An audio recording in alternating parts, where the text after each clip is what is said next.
Hi there, it's Paulie here. So, some years back, I got to meet J. Michael Straczynski, the chap that did Babylon 5. I've met him a couple of times, kind of working in film and so on. I've had the opportunity to sit down. And once he found out that I was kind of trying to get my own shows out and everything, he sat down and we got these wonderful cautionary tales, which I'm going to share with you.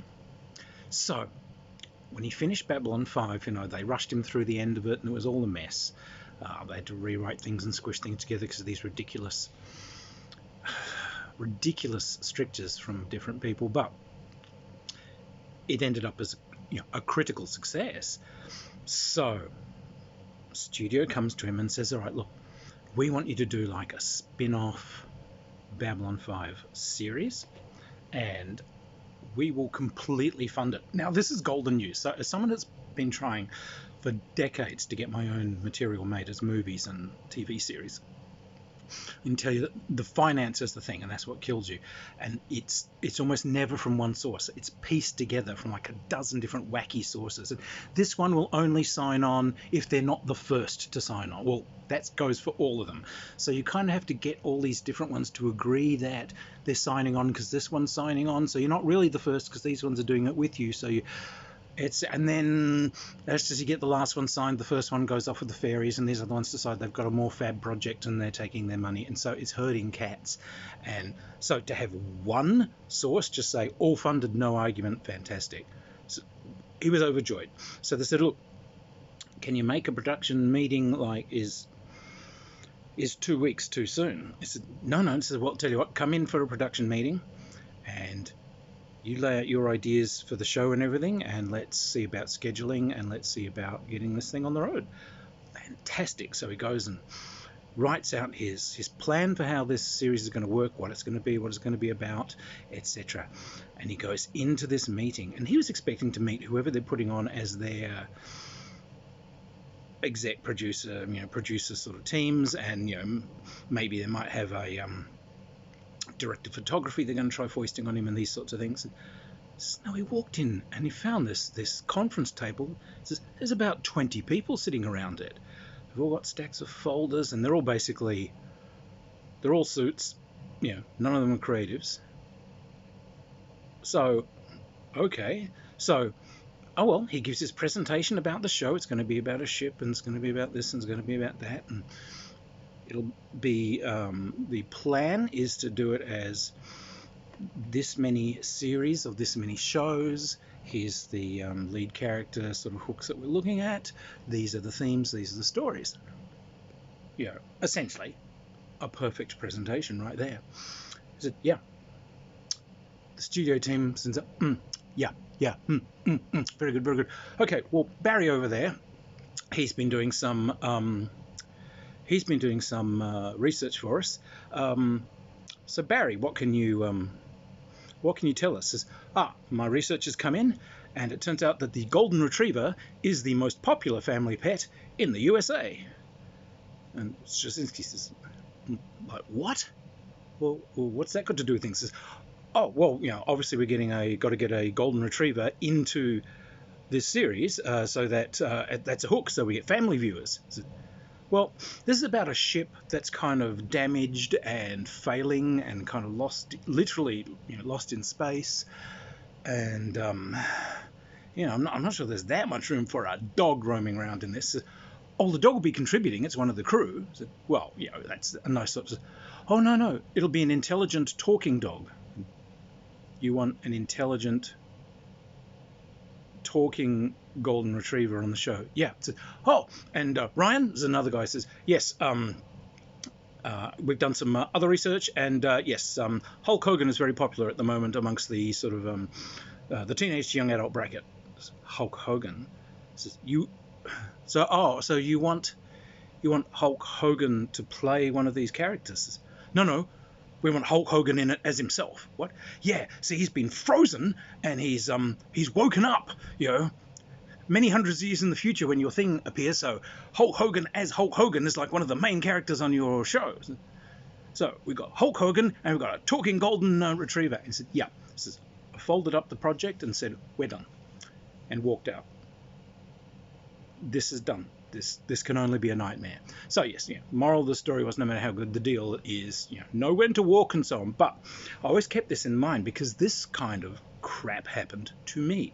So I wrote this series called Spirit Hunters. Now, this is a couple of hundred TV episodes, as it's a samurai adventure series.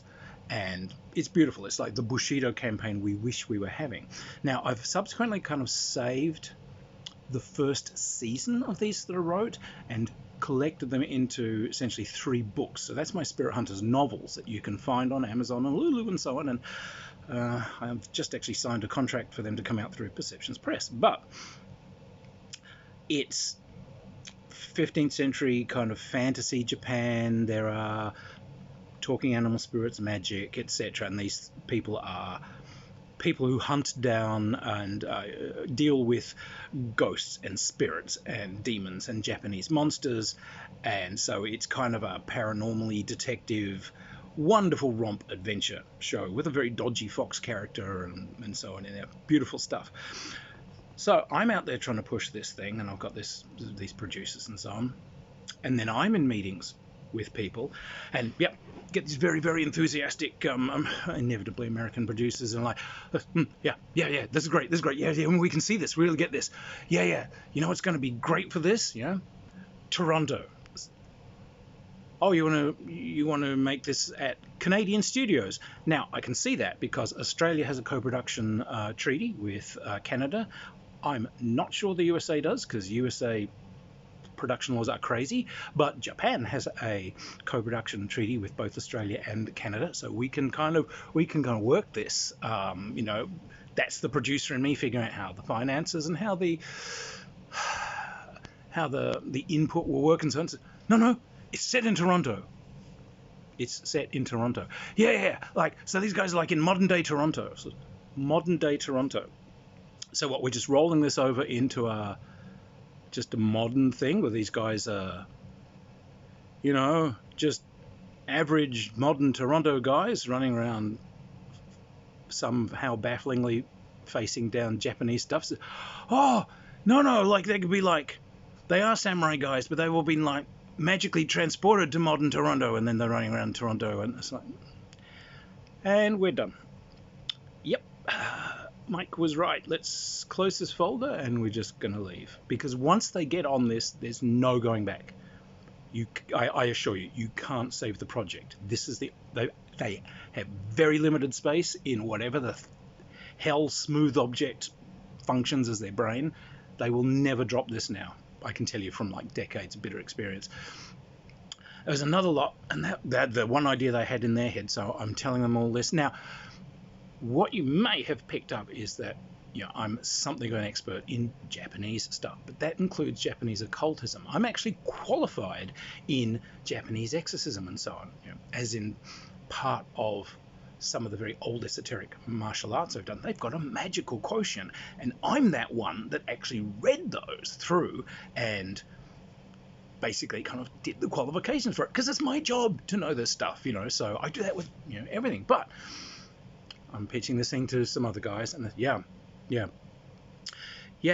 and hey, a fantasy thing, what that really needs is magic. Well, yes, the main character is this fox who is she is a exorcist, and there's a second character which is she practices shujinjido, which is basically a sort of Japanese geomantic elemental based magic. But it needs a system. Yeah, it has a system. There are essentially 2 very different systems of magic worked by the main characters. There's also other stuff that you see because Buddhism has its own sutra-based magic and spell system, which is also a thing that you find present. And but it needs a system for magic. Yes, it does need a system for magic. I agree. Well, I'll work one out. You don't have to work one out. If you've read even so much as a single line of the document, you'll see that this is the absolute core of the whole thing, because it's all about monsters and sorcery and magic. Yeah, yeah, but I should work one out. And what are you going to do? Well, these guys should be like superheroes. Superheroes. Yeah, yeah, like they should all each have like a special power that they just trigger and they just do this. So it's like, so what? They fly through the air and they're super strong, but this one fires laser ray vision and this one kind of has a sonic scream or something. Yeah, like that. And we're done.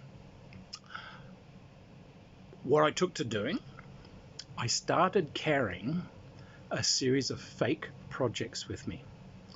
I wrote these things that these idiots have just spun at me. I wrote them up as proposal documents, and a host of others from a host of other fucking stupid ideas that were slung at me. Yeah, we'll take your characters and we'll just butcher them and we'll destroy the world and we'll do this.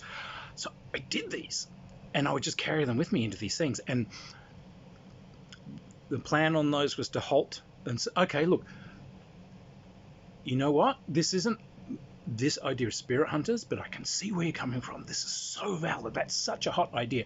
And you know what? I've actually written something up on exactly these lines. I'll pull the project out, hand it to them, says, this is, if you want it, this is yours. You pay me for this. And the other thing is they're very insulted that I dare write anything because they just want to put all their own people on it and like, you know, how dare this person even have an idea?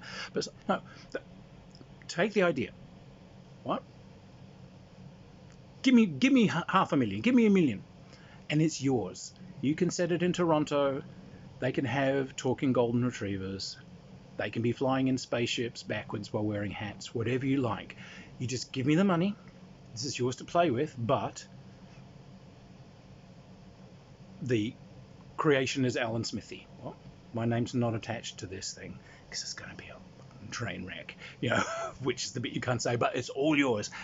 And yeah, wackily enough, I did get some ridiculous traction selling these non-projects, which you know are going to go nowhere because they're terrible. But because these idiots are essentially such egotistical idiots and never, ever, ever read the stuff that you've actually sent them, never listen to the actual presentation, they don't catch on. A friend asked me to help him pitch something, and it was because he says he's not brave enough to walk away. And he was worried about being caught in a nightmare. And yeah, he actually flew me over to Hollywood to basically pitch things for him. Because one thing is I'm fairly persuasive and loquacious.